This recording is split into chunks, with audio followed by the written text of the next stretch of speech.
Salom do'stlar, kanalda yangi bo'lsangiz obuna bo'lishni unutmang. Tezkor xabarlar bizda.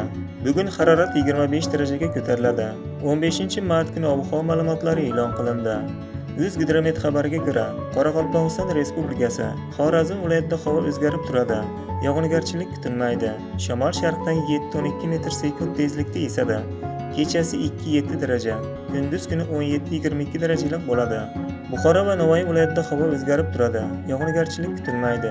Shamol sharqdan 9-14 metr/sekund tezlikda esadi. Kechasi 4-9 daraja, kunduz kuni 20-25 darajalik bo'ladi. Toshkent, Samarqand, Jizzax, Sirdaryo viloyatlarida havo o'zgarib turadi. Yog'ingarchilik kutilmaydi. Shamol sharqdan 7-12 metr/sekund tezlikda esadi. Kechasi 4-9 daraja, kunduzi 17-22 darajalik bo'ladi.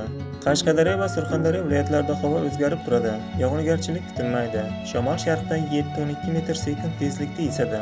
Kechasi 5-10 daraja, kunduz kuni 20-25 darajalik bo'ladi. Andijon, Namangan, Farg'ona viloyatlarida havo o'zgarib turadi. Ayrim joylarda yog'ingarchilik kutiladi. Shamol 5-10 metr/sekund tezlikda esadi. Kechasi 4-9 daraja, kunduz kuni 15-20 darajalik bo'ladi.